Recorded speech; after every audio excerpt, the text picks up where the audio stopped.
Avdiivka में रूस का Su-25 धराशायी हुआ है। यूक्रेनी मोर्चों पर बमबारी के दौरान रूसी जेट पर यूक्रेन का हमला हुआ। यूक्रेन ने सुखोई 25 पर मिसाइल से हमला किया। यूक्रेन के हमले से नष्ट हो गया रूसी सुखोई 25।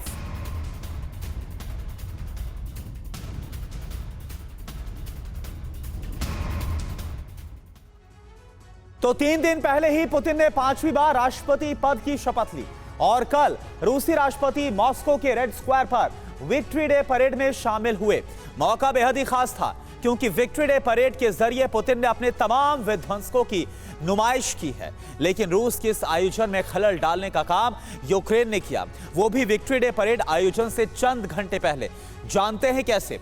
पश्चिमी रूस के इलाकों में बारूदी भूचाल लाकर, क्रीमिया से ब्लैक सी तक ताबड़तोड़ मिसाइल के जरिए खलबली मचाकर, आखिर कैसे रूस के विजय दिवस के जश्न को ज़ेलेंस्की ने विध्वंस के जरिए तार-तार कर दिया। कैसे वर्ल्ड वॉर 2 के बाद रूस पर सबसे बड़ा आघात किया गया, आप देखिए इस रिपोर्ट के जरिए। मॉस्को के रेड स्क्वायर पर रूस ने विक्ट्री डे परेड का भव्य आयोजन किया।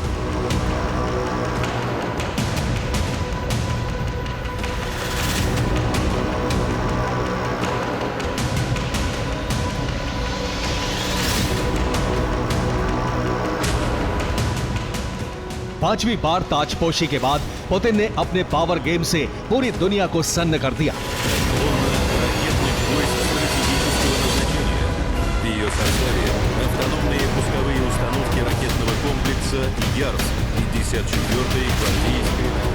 क्योंकि रेड स्क्वायर पर हुई विक्ट्री डे परेड में प्रेसिडेंट पुतिन ने अपने घातक विनाशकों की नुमाइश की।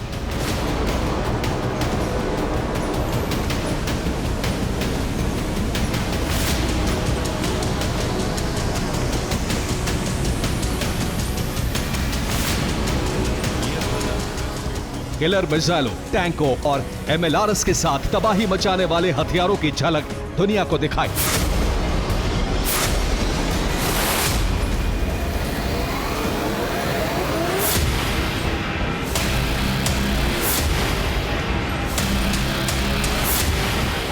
एक तरफ पुतिन घातक हथियारों के नुमाइश से अपना दम दिखा रहे थे, दुनिया के तमाम मुल्कों को रूसी ताकत से रूबरू करवा रहे थे।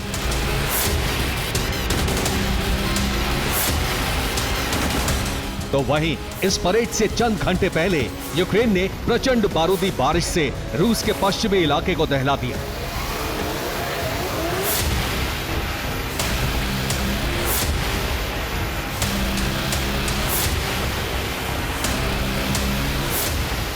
एक साथ पश्चिमी रूस के आधा दर्जन से ज्यादा शहरों को बारूद से पाट दिया।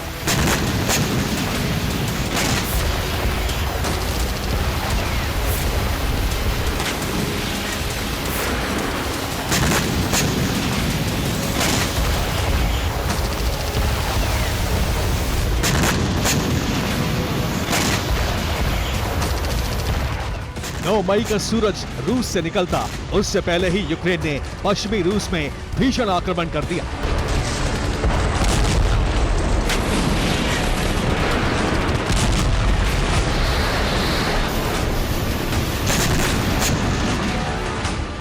आप ये जानकर हैरान रह जाएंगे कि ज़ेलेंस्की ब्रिगेड ने यूक्रेन से सटे पश्चिमी रूस के 6 बड़े शहरों, जिसमें सबसे पहला नाम है बेलगोरोद का, फिर ब्रियांस्क, कुर्स्क, वोरोनेस, ताम्बोव और सी ऑफ अजोव से सटे क्रास्नोदर शहर पर ताबड़तोड़ अंदाज में आसमानी अटैक किया, वो भी घातक मिसाइलों और विस्फोटक ड्रोन्स के जरिए।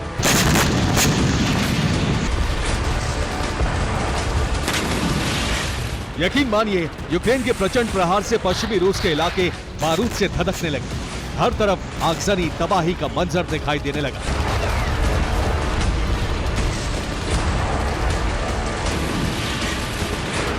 ये तस्वीर बेलगोरोद की है, जहां यूक्रेन ने सीरियल मिसाइल अटैक किए। इतना ही नहीं, यूक्रेनी सेना ने MLRS के जरिए भी बेलगोरोद के कोने कोने को थर्रा दिया। बस फिर क्या, यूक्रेनी हमले के बाद बेलगोरोद में हर तरफ बारूदी विनाश दिखाई देने लगा।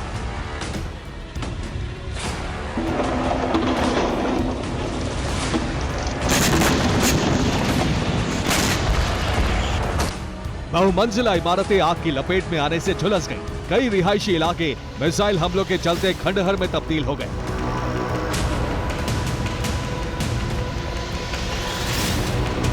सड़कों पर खड़ी गाड़ियां जलकर राख हो गई।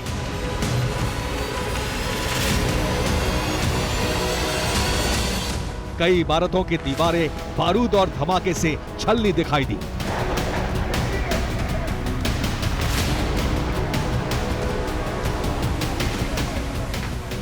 नौ मई की सुबह पश्चिमी रूस के लिए इतनी भयावह होगी, इसका अंदाजा ना ही रूसी डिफेंस को था, ना ही पुतिन को।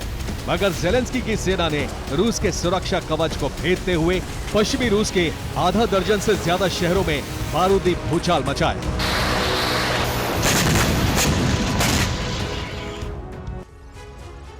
अब यूक्रेन पश्चिमी रूस के इलाकों में टारगेटेड स्ट्राइक करता रहा, मगर पहली बार यूक्रेन ने रूस के पश्चिमी प्रांतों और शहरों पर अंधाधुंध हमला किया। यानी जहां पर मन हुआ उस इलाके को बारूद से पाट दिया गया। इस कड़ी में यूक्रेन ने पश्चिमी रूस के बेलगोरोड शहर को निशाना बनाया। रूस के मिसाइलों और एमएलआरएस के जरिए बेलगोरोड के रिहायशी इलाकों पर हमला बोला। वहीं कुर्स्क में और ब्रियांस्क में यूक्रेन ने रूसी सेना की मिलिट्री बेस और हथियार डिपो को तबाह किया।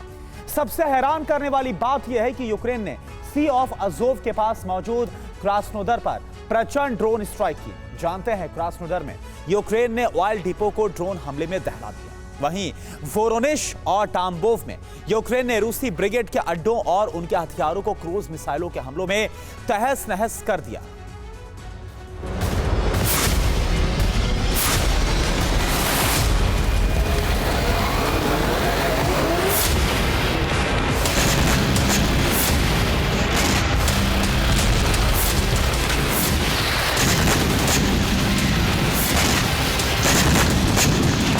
मतलब ये कि विक्ट्री डे परेड से चंद घंटे पहले यूक्रेनी डिफेंस ने अपने जंगी खाने को पूरी तरह से खोल दिया।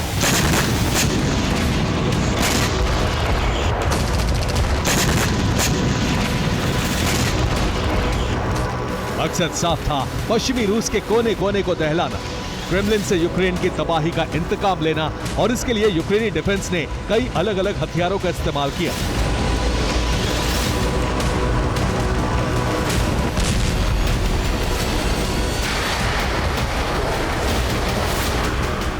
मसलन यूक्रेन का पहला विध्वंसक ATACMS tactical ballistic missile, Ukraine का दूसरा विध्वंसक Scalp naval cruise missile, Ukraine का तीसरा विध्वंसक Storm Shadow cruise missile, Ukraine का चौथा विध्वंसक Brimstone surface to air missile, Ukraine का पांचवा विध्वंसक RIM 7 anti aircraft missile, Ukraine का छठा विध्वंसक Tochka tactical ballistic missile, Ukraine का सातवां विध्वंसक Vampire multiple launcher rocket system.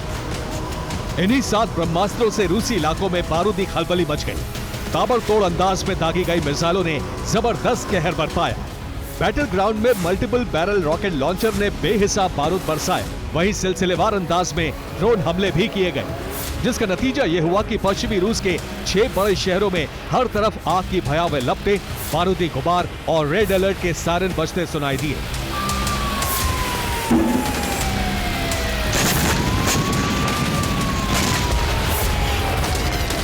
हैरान करने वाली बात यह है कि यूक्रेन ने सिर्फ पश्चिमी रूस के ही नहीं बल्कि क्रीमिया और कजाकिस्तान से सटे इलाकों में भी ताबड़तोड़ हमले किए।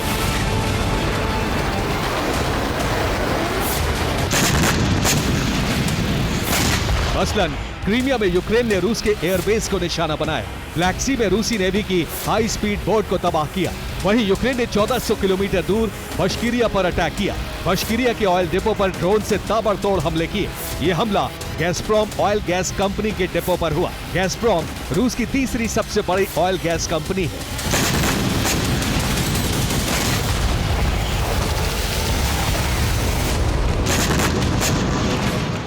मतलब ये कि पश्चिमी रूस से सी ऑफ अजोव तक और क्रीमिया से लेकर कजाकिस्तान से सटे रूसी इलाकों तक यूक्रेन ने अपने बारूदी बवंडर से ये जता दिया, भले ही रूस ताकत के मामले में यूक्रेन से कई गुना ज्यादा हो, मगर अगर यूक्रेन पर आंच आई तो ज़ेलेंस्की रूसी धरती को बारूद से पाटने में वक्त नहीं लगाएंगे।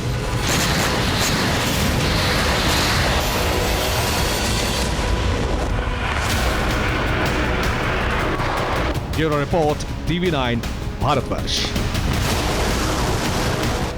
राफा में आरडीएफ का हमले का नया वीडियो सामने आया। हमास के ठिकाने पर टैंक से भीषण हमला किया गया। इस हमले में हमास का हथियार गोदाम तबाह हो गया। आईडीएफ के टैंक हमले का वीडियो देखिए आप। इजराइल के हमले में हमास का हथियार गोदाम तबाह।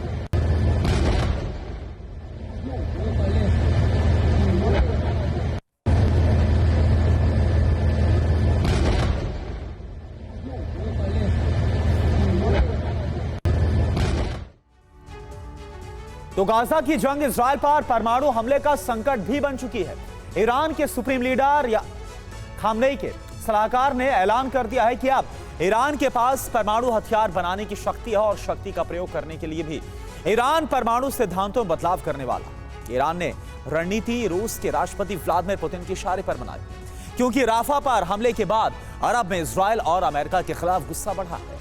पुतिन ने अमेरिका और इजराइल को एक साथ घेरने के लिए 2 मोर्चों पर प्लान तैयार किया है। आप देखिए क्या है पुतिन का ऑपरेशन अरब और कैसे ये जो बाइडेन के लिए संकट बनने वाला है। रिपोर्ट आप देखिए।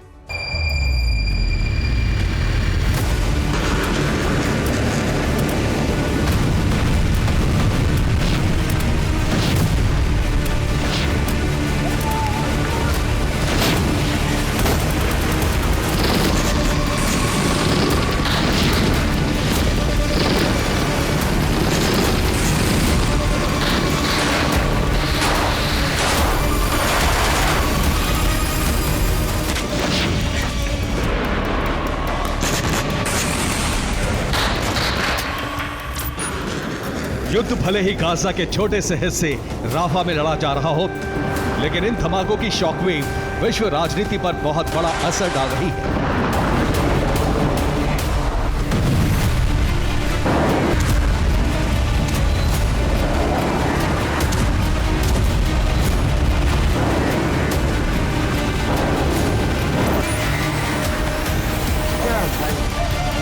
राफा की जंग से शक्ति संतुलन के समीकरण उलट रहे हैं और इसके साथ ही अरब पर परमाणु संकट बढ़ता जा रहा है।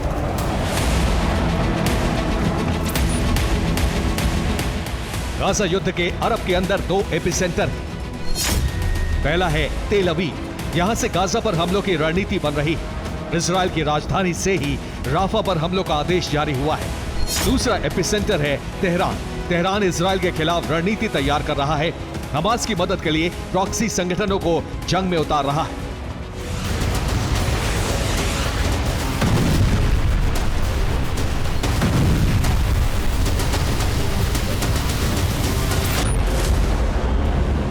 लेकिन इन दोनों एपिसेंटर का रिमोट भी अलग अलग हाथों में है और गाजा से हजारों किलोमीटर दूर 2 ध्रुव विरोधी दोनों एपिसेंटर के जरिए एक दूसरे को फंसाने के लिए चक्रव्यूह तैयार कर रहे हैं।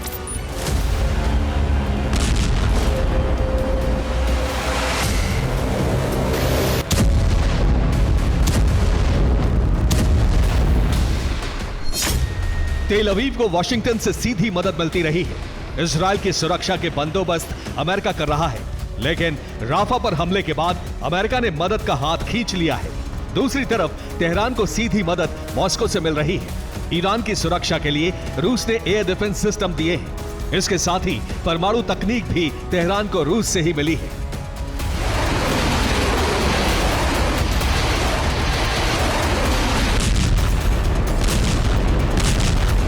यानी अरब से लेकर रूस और अमेरिका तक गाजा युद्ध का सीधा असर हो रहा है। राफा में जैसे जैसे जंग तेज हो रही है, वैसे वैसे वैश्विक शक्तियों के बीच तनाव बढ़ता जा रहा है।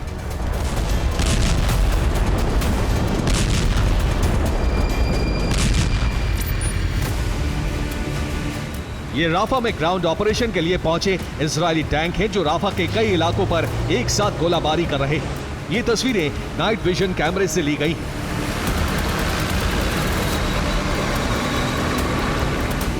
ग्राउंड ऑपरेशन में इजरायली सेना राफा के मकानों में मोर्चे बनाकर हमास के लड़ाकों पर गोलीबारी कर रही है।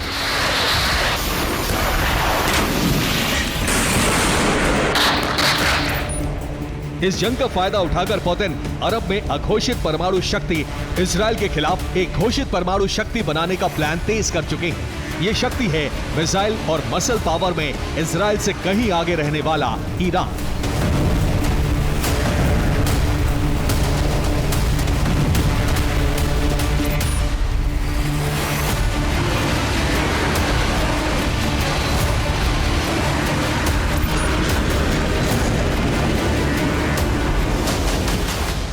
राफा पर हमले के साथ ही ईरान ने कहा है कि अरब में हालात बहुत तनावपूर्ण हैं।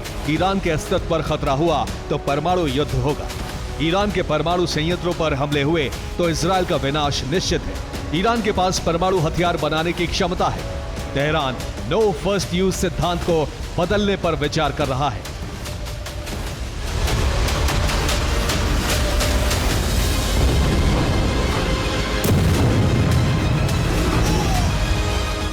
ईरान अब पुतिन की पॉलिसी अपनाने वाला है, यानी अब तक सिद्धांत है कि परमाणु हमले के पलटवार में ही परमाणु हमला होगा। लेकिन अगर ईरान को अस्तित्व पर खतरा महसूस हुआ तो पहले हमला करने का सिद्धांत लाने वाला है। साथ ही परमाणु बम न बनाने का वादा तोड़ चुका है।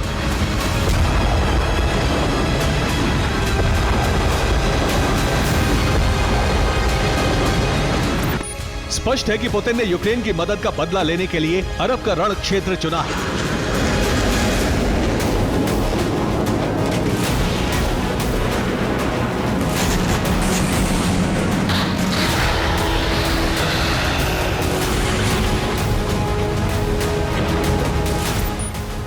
पुतिन अमेरिका से सहयोगी देश इजरायल को परमाणु चक्रव्यूह में फंसाने का प्लान तैयार कर चुके हैं और गाजा पर हमलों के बाद तेहरान ने पुतिन के इशारे पर इजरायल के खिलाफ प्रॉक्सी संगठनों को उतार दिया है।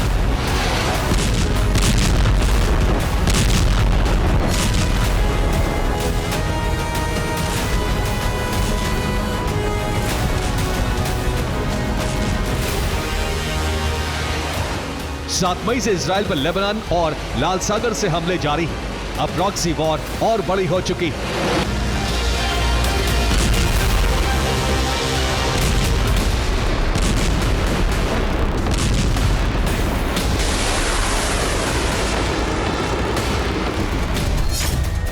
प्रॉक्सी संगठनों में हूती, हिजबुल्लाह, इराक रेजिस्टेंस, अल अश्तर लगातार हमले कर रहे हैं। यमन से हूती ने इजरायल के 3 मालवाहक जहाजों पर हमले किए हैं। यमन से इजरायल के एलात शहर पर मिसाइल हमला हुआ है।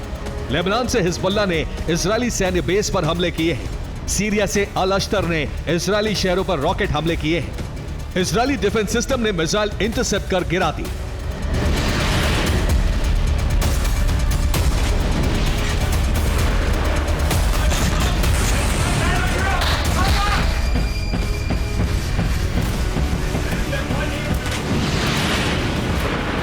ये लाल सागर में हूती के हमलों की तस्वीरें हैं। लाल सागर में अमेरिका के साथ तैनात डेनमार्क की नौसेना ने हूती का एक ड्रोन गिरा दिया।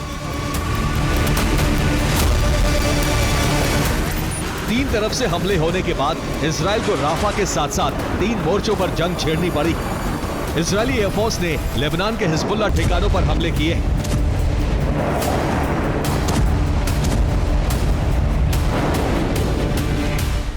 दक्षिणी लेबनान के मारवाही और काफर केला पर वायुसेना ने बमबारी की और इजरायल का दावा है कि इन हमलों में हिजबुल्लाह को भारी नुकसान हुआ है।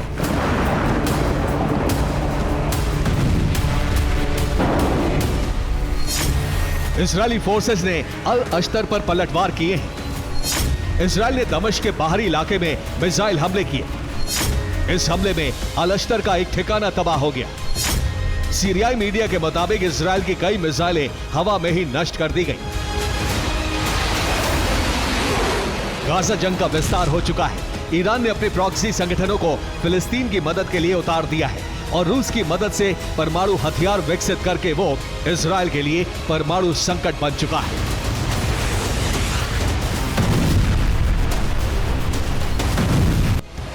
Bureau report, TV9 Bharat. Ukraine से रूसी सेना का विध्वंसक बदला।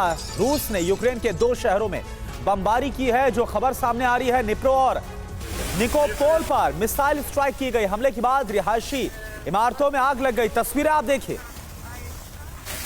तो जिसने यूक्रेन में नरसंहार किया, जिसके आदेश पर यूक्रेन के कई इलाके हमेशा के लिए वीरान हो गए, पुतिन का वही जल्लाद जनरल वापस लौट आया है। पुतिन ने अपने नए कार्यकाल में एक ऐसी घातक जोड़ी को तैयार कर दिया है जो यूक्रेन का संपूर्ण विनाश करने वाली साबित हो सकती है। पिछले 2 दिनों से दुनिया इसका ट्रेलर भी देख रही है। यूक्रेन पर मिसाइल और ड्रोन की बरसात कर दी गई है। थर्मल पावर प्लांट और बिजली सप्लाई के पूरे सिस्टम को तहस नहस करने की कोशिश शुरू हो गई है। यूक्रेन में इतने ताबड़तोड़ हमले हो रहे हैं कि चंद दिनों में ही यूक्रेन में बची खुची एयर डिफेंस की मिसाइलें भी भस्म हो जाएंगी। कभी आसमान में दहाड़ती मिसाइल, कभी बादलों के बीच गरजता आत्मघाती ड्रोन। आसमान में शोर थमता भी नहीं था कि यूक्रेन की जमीन का एक हिस्सा धमाके की गूंज से कांप उठता था।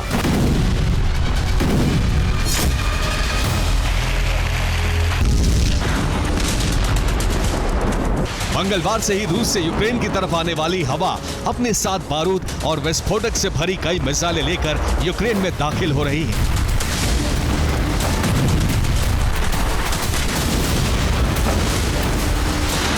यूक्रेन की राजधानी कीव पर भी हमले हुए। दक्षिण और पश्चिम यूक्रेन में हमले किए गए। यूक्रेन के पावर ग्रिड को टारगेट किया गया। यूक्रेन के रेल नेटवर्क को निशाना बनाया गया।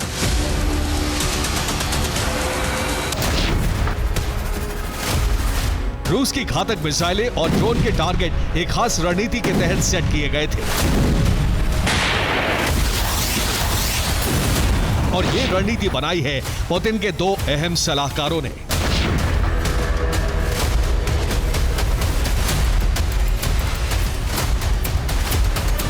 जी हां, पुतिन ने एक बार फिर यूक्रेन के साथ ही उसके मददगार नेटो देशों को चौंकाया है।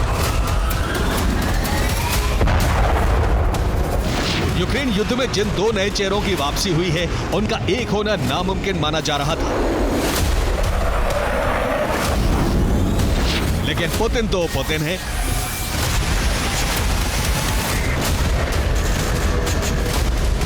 पुतिन के नए राइट और लेफ्ट हैंड का नाम है चेचन प्रमुख रमजान कादिरोव और मिशन यूक्रेन के पूर्व chief general Sergei Surovikin.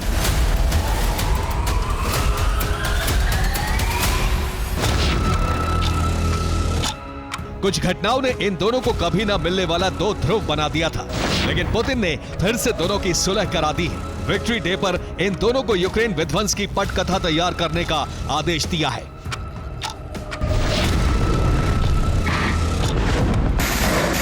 Ukraine में अब बड़े विध्वंस की आशंका का आधार है प्रेसिडेंट पुतिन के यही दोनों जनरल।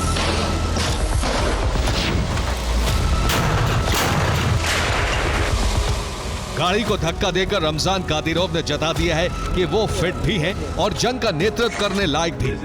दूसरी ओर सुरोविकिन का आत्मविश्वास से भरा ये चेहरा नजर आया है।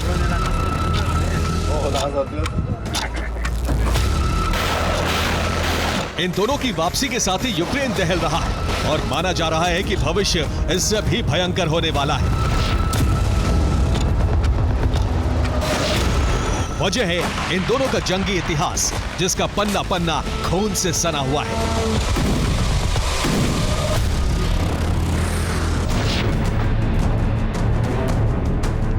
दोनों युद्ध में बेहिसाब रक्तपात करने के लिए कुख्यात हैं। जनरल सर्गेई सुरोविकिन को दुनिया बर्बर फैसले, निर्दयता, आक्रामकता और अत्याचार की कहानी के लिए जानती है।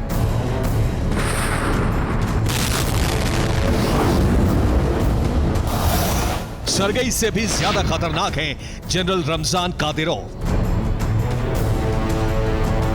रमजान अपनी क्रूरता के लिए कुख्यात रहा है। 48 साल का रमजान रूस के चेचन्या प्रांत का प्रमुख है।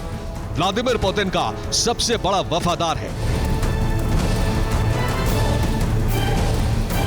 पुतिन की शपथ के साथ ही जिस विनाश का डर था, जैसे विध्वंस की भविष्यवाणी की जा रही थी, जैसी बारूदी त्रासदी की आशंका जताई जा रही थी, उससे भी कहीं ज्यादा तीव्रता वाली तबाही यूक्रेन में शुरू हो चुकी है। आपको दिखाते हैं कि रूस ने कितने घातक हथियारों से यूक्रेन पर हमला शुरू किया है।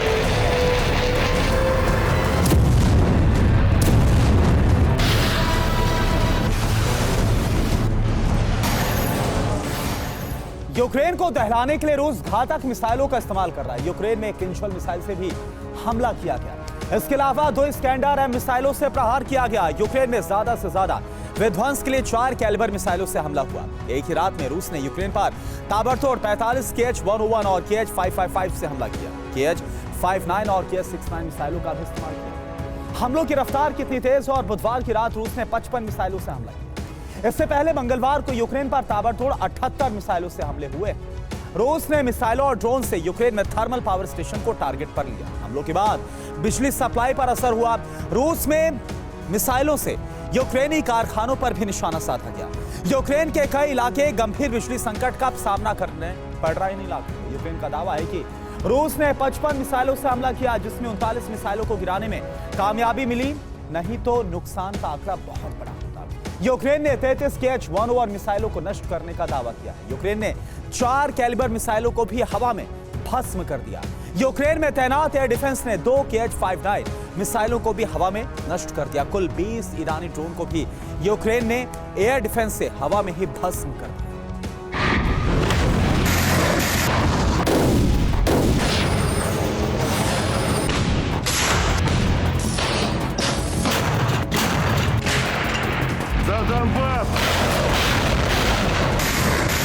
वो तो शुक्र है कि यूक्रेन के पास अभी भी कुछ एयर डिफेंस सही सलामत है, वरना तबाही बहुत बड़ी होती। सोचिए, अगर सभी 55 मिसाइलें जमीन तक पहुंचती तो क्या होता। रूस के सभी 21 ड्रोन धमाका करने में कामयाब होते तो कैसी त्रासदी मचती।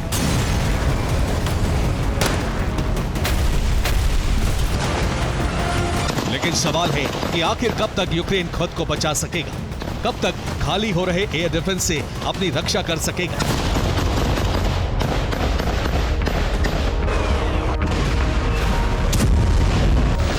खार्किव में रूस ने 2 यूक्रेनी मोर्चे पर कब्जा जमा लिया है। कुपियांस्क के करीब किस्लोवका में यूक्रेनी फौज को पीछे हटना पड़ा। यूक्रेन के हथियारों का बहुत बड़ा जखीरा रूसी फौज ने जब्त किया। अब हर दिन यूक्रेन के करीब 1000 सैनिकों की मौत हो रही है।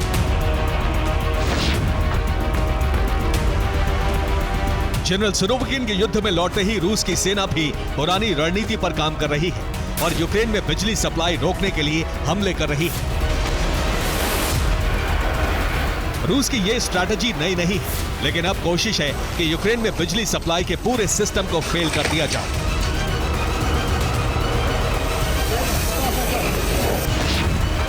हमले में यूक्रेन के 3 बिजली पावर प्लांट्स को नुकसान पहुंचा है। यूक्रेन के कुल 7 अहम शहरों को मिसाइलों से टारगेट किया गया है। 2 दिन के लगातार हमले से यूक्रेन को भारी नुकसान उठाना पड़ा है। राजधानी कीव में भी रूस के हमले से बड़ा नुकसान हुआ है। एयर डिफेंस की मौजूदगी के बावजूद कीव में 14 इमारतें खंडहर में तब्दील हो गई।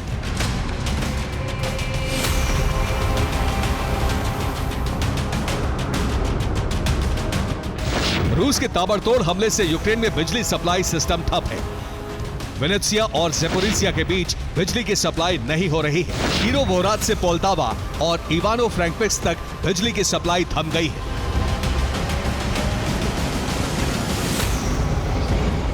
रूसी मिसाइल और ड्रोन से लवीव में भी कई हमले हुए, जिसकी वजह से लवीव के 2 पावर प्लांट बंद हो गए। यूक्रेन में इस तबाही के बीच मॉस्को में विक्ट्री डे की भव्य परेड हो रही थी।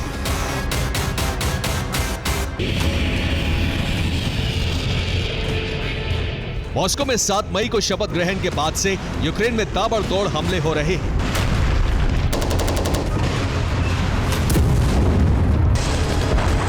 विक्ट्री डे पर यूक्रेन ने भी रूस की जमीन पर कई हमले किए हैं और माना जा रहा है कि अब रूस उसका प्रतिशोध लेगा। Bureau report, TV9 Bharatvarsh. Zaporizhzhia में रूसी सेना का बड़ा हमला हुआ। यूक्रेनी ठिकानों पर MLRS से भीषण हमला किया गया। यूक्रेन के 2 ठिकाने तबाह हो गए, कई सैनिक खत्म हुए। रूसी रक्षा मंत्रालय ने वीडियो को जारी किया।